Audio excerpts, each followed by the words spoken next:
Bueno, y ahora, por supuesto, hoy fue un día y seguirá siendo mañana, pasado, un día en donde las mujeres estuvimos haciendo otra vez el grito de lucha, ¿no? El grito de la lucha por los derechos, el grito de la lucha por la no violencia, el grito de la lucha porque vivas nos queremos, además. Estela Díaz, ministra de la Mujer en la provincia de Buenos Aires, muchas gracias por estar con nosotros. Gracias a vos, buenas noches. Bueno, creación de un ministerio del Día de la Mujer en un día tan especial como es el Día Internacional de la Mujer, donde se habla no solamente de la violencia, sino además también del trabajo, del abuso, del acoso, en todos los sentidos, ¿no?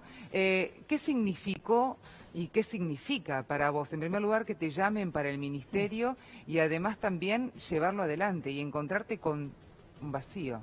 Bueno, es un desafío muy grande, ¿no? La verdad que es de reconocer por parte de la voluntad política del gobernador, tal cual también hizo el presidente de la Nación a partir de la asunción del nuevo gobierno, cuando piensa en su gabinete, pensar en que hay una demanda social, un movimiento que ha construido un debate público, una agenda que ha tomado fuerza política en relación a un montón. La violencia por ahí es uno de los que más se hacen visibles, pero podemos pensar en una agenda enorme, ¿no? Los temas de educación, de salud, de trabajo, de inclusión, de diversidad sexual. Y esto se toma cuando el gobierno llega, gana las elecciones y dice, y Alberto Fernández lo decía en campaña, ¿no?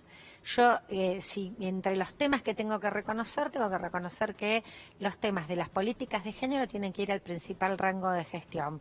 Bueno, el gobernador me convoca en la provincia de Buenos Aires. Este es un desafío hermoso, enorme, porque es mucha la tarea, porque hay que empezar casi sin nada, ¿no? Había algo que se llamaba Instituto de Políticas de Género, pero desjerarquizado, fragmentado, prácticamente sin recursos.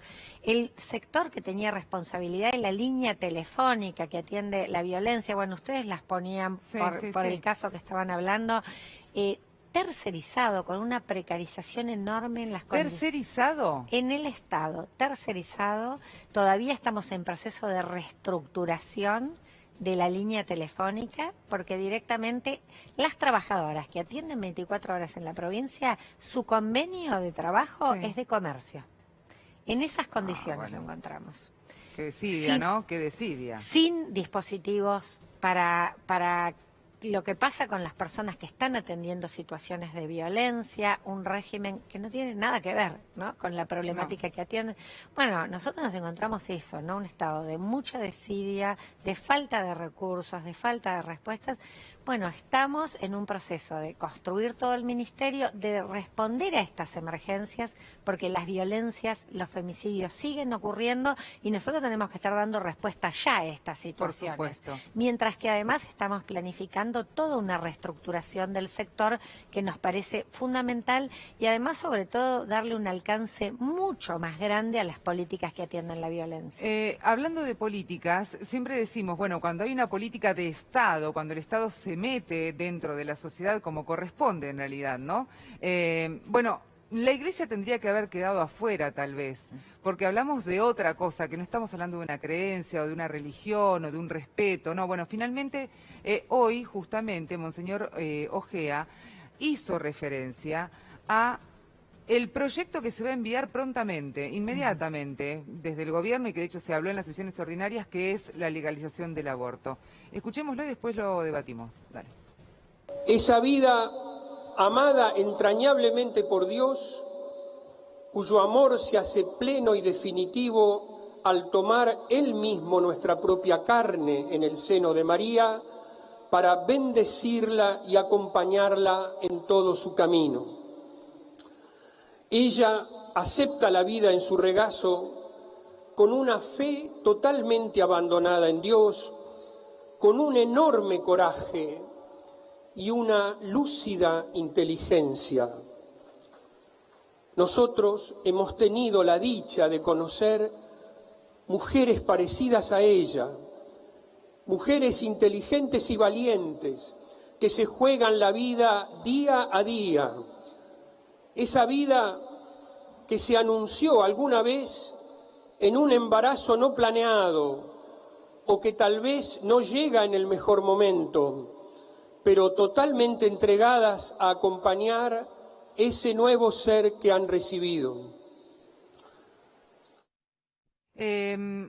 Ahí estaba leyendo el graph, ¿no? Millones de argentinos creen que hay vida desde la concepción. O sea, no estamos discutiendo eso, ¿sí? No, yo creo que no es el debate. A mí me parece que lo más importante es la decisión que tomó el presidente de la Nación.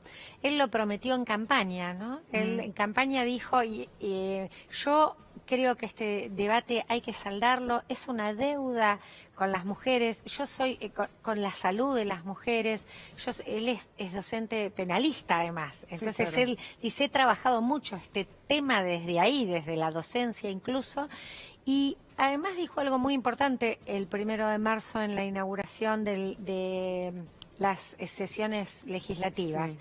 Él dijo, hay que cumplir la palabra. Otra vez, la palabra política tiene que ser compromiso. Y ese compromiso lo vamos a llevar en pocos días presentando un proyecto para la interrupción voluntaria del embarazo. Y esto tiene que ver con reconocer, incluso, ¿no? Dio un paso más en su fundamentación de la decisión. El aborto existe, no es que yo lo voy a inventar porque llego a este... Tal cual. Existe, lo que voy a hacer es saldar una deuda con la vida, con la salud de las mujeres, yo diría con la justicia social y la igualdad. Es muy desigualador la clandestinidad del aborto.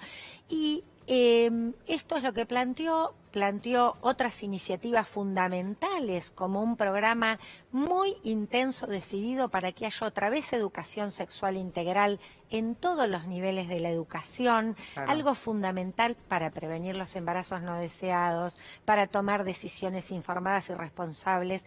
Bueno, las mismas personas y sectores que se oponen a que el aborto sea legal, combaten la educación sexual integral, combaten incluso los métodos anticonceptivos que también previenen los embarazos no deseados. Digo, la verdad que lo importante me parece que el Estado, y esto creo que es la fuertísima decisión del Poder Ejecutivo, nunca antes había pasado, que se presente el proyecto de ley como iniciativa del Poder Ejecutivo. Dice, nosotros tenemos que saldar esta deuda y después cada persona va a tomar la decisión Es una deuda. individualmente. Eso es una deuda. Que difiere absolutamente de cualquier otra discusión. Es una deuda que se tiene con la sociedad, con las mujeres y con aquellas que están, sobre todo, en los lugares más vulnerables. Sí, además que son más golpeadas. Y además no obliga a nadie la ley. Exactamente. No. La ley no obliga a nadie y entonces lo que garantiza el Estado que cada uno, según su convicción personal, su proyecto de vida,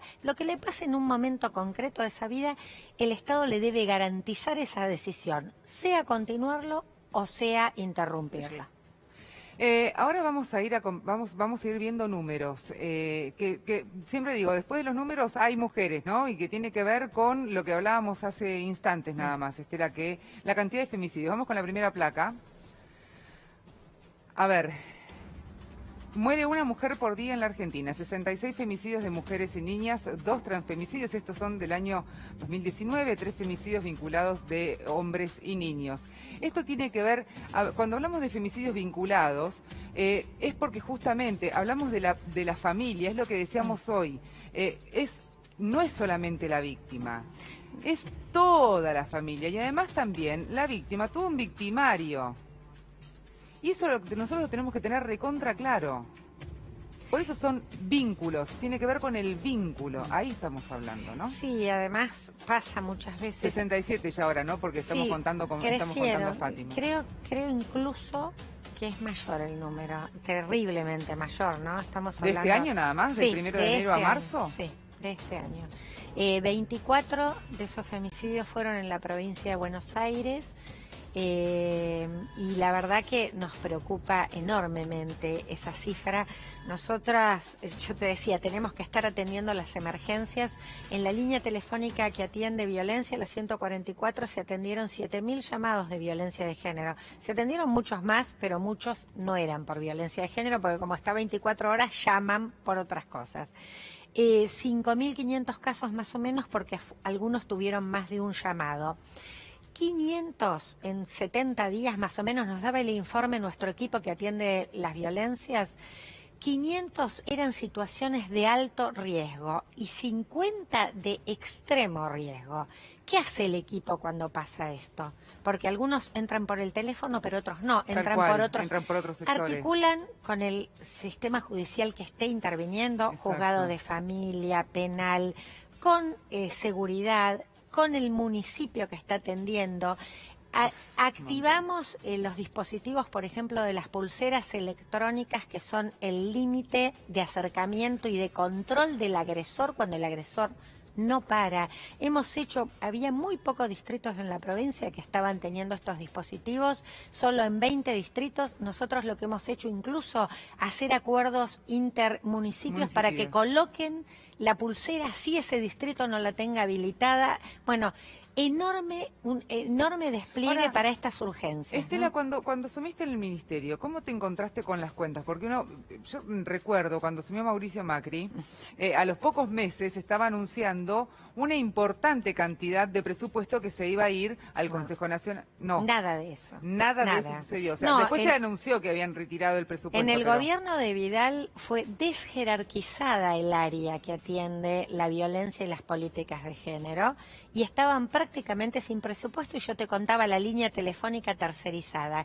Y en el INAM, en el Instituto Nacional de las Mujeres, fue subejecutado el presupuesto. No alcanzaba lo que estaba planificado, pero además fue subejecutado. Eso es lo que tiene. Y estamos hablando de una problemática de semejante dimensión. Por eso la voluntad política del gobernador de crear un ministerio es, por un lado, la estructura del ministerio es 10 veces lo que había, y casi la mitad está destinada a áreas que van a estar atendiendo las problemáticas de las violencias, los casos críticos, cómo trabajar con los violentos, con dispositivos de intervención, pero además con procesos reeducativos. ¿Y cómo se hace, por ejemplo, para hablar de cifras oficiales? Porque, a ver, la Corte Suprema tiene cifras del 2018. Hablaba con tu equipo en esta semana y me decía, no, nosotros estamos tratando de hacer un número que sea lo más eficiente. La Casa del Encuentro tiene otro. O sea, según como vayas viendo y según el seguimiento de los casos, difieren por ahí las cantidades. Bueno, mira, en los últimos años y producto sobre todo de las grandes movilizaciones que han hecho las mujeres en el reclamo del Ni Una Menos, los paros internacionales, se logró que se implemente desde la Corte un registro de femicidios nacional. Bien. Por el otro lado están los registros que tienen las organizaciones sociales que lo siguen teniendo. Nosotros en la provincia tenemos una ley del 2014, creo que es, si no me equivoco, que plantea que tiene que haber un registro único de casos de violencia. No se implementó todavía. Bueno, se ha creado en el Ministerio un equipo de investigación y registro. Estamos ya trabajando en la construcción del registro, pero además vamos a trabajar mucho con las universidades de la provincia que tienen mucha producción de conocimiento. El gobernador creó un espacio de articulación de todas las universidades pensando en esto además, que todo el saber que produce la universidad también esté ligado a la política pública, a la prevención. Y lo otro que nos preocupa es esto también, porque cuando el femicidio es la punta del iceberg, no habla de un enorme entramado de otras violencias que permiten incluso que se llegue. Que además están tipificadas, o sea, absolutamente tipificadas. Pero nosotros lo que queremos es hablar de prevención, hablar de asistencia, hablar de atención, pero hablar de todo el otro área que también tiene el ministerio, que es lo que tiene que ver con promoción y con igualdad, ¿no? Muy bien, perfecto. ¿Cómo podemos hablar del trabajo, no, de los cuidados, de otras temáticas que son fundamentales, bueno, para abordar diferencias y desigualdades estructurales que sigue habiendo? No tienen que estar más. No tienen que estar más. Estela, muchísimas gracias. Gracias a vos. Un placer, como siempre.